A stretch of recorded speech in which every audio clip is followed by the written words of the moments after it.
Physical contact doesn't come without its risks, one of which is sexually transmitted diseases, or STDs. How common are STDs? What do the numbers look like across males and females, for different age groups, and for various diseases? Let's break the numbers down according to what research has told us. According to the World Health Organization, or WHO, more than 1 million STDs are acquired around the world every single day, most of which are asymptomatic, meaning individuals don't display any symptoms of being infected. Every year, there are approximately 374 new infections involving one of four curable STDs: chlamydia, gonorrhea, syphilis, and trichomoniasis. So, which STDs are more common? According to 2019 research from the Centers for Disease Control and Prevention, or CDC, by far, chlamydia was the most common STD with nearly 1,809,000 reported cases. Remember, many infections go unreported.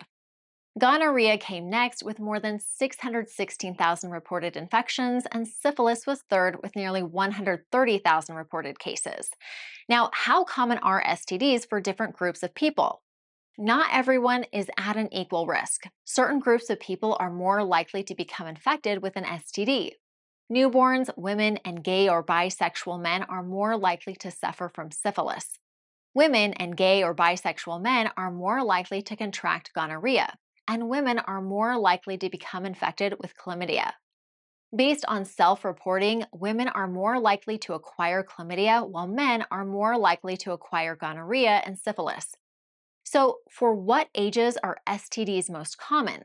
While an individual of any age can become infected with a sexually transmitted disease, there are indeed some patterns.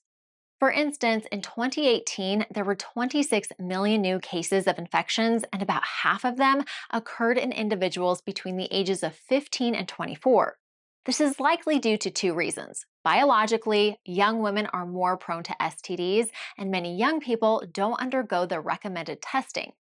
Infection rates peak between the ages of 20 and 34. There are 8 pathogens that are linked to the highest incidences of STDs. Half are curable and the other half are not. The curable STDs are syphilis, gonorrhea, chlamydia, and trichomoniasis. The 4 incurable infections are hepatitis B, herpes simplex virus or HSV, HIV, and human papillomavirus or HPV. While incurable means that the individual will have the STD for life, modern medicine has found ways to manage acute symptoms, and long-term management can help prevent disease progression. If left untreated, some STDs can have more serious long-term consequences or even be fatal. This is why regular testing and, if needed, treatment are so important to stay healthy. So, where in the country are STDs most common? The number of infections varies widely depending on where you are in the United States. 2024 data from US News and World Report lists the top 10 states with the most STDs as Mississippi, Louisiana, South Dakota, Alaska, Georgia, South Carolina, Alabama, North Carolina, Arkansas, and Arizona. Some states and countries might see higher rates for a number of reasons. These can include a lack of education about preventative health and a lack of resources or access to resources to treat STDs.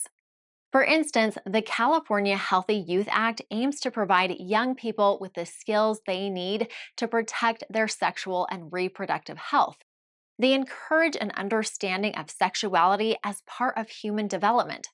It holds educators to high standards to provide pupils with accurate, comprehensive, and unbiased information and instruction. As another example of how these variables can fluctuate geographically, the WHO notes that diagnostic testing is widely used in high-income countries, but is overwhelmingly unavailable in middle-income and low-income countries. Educating individuals on sexual health, in addition to making healthcare affordable and accessible, is key to decreasing the prevalence of sexually transmitted diseases around the world. If you're sexually active, and especially if you have a new partner or multiple partners, then it's smart to get tested every 3 to 6 months. Always consult with a medical provider if a known exposure occurs or if there are any signs or symptoms. Encourage open communication with your partner or partners and encourage them to get tested as well. Additionally, use protection to help prevent the spread of dangerous sexually transmitted diseases. Together, we can make a difference.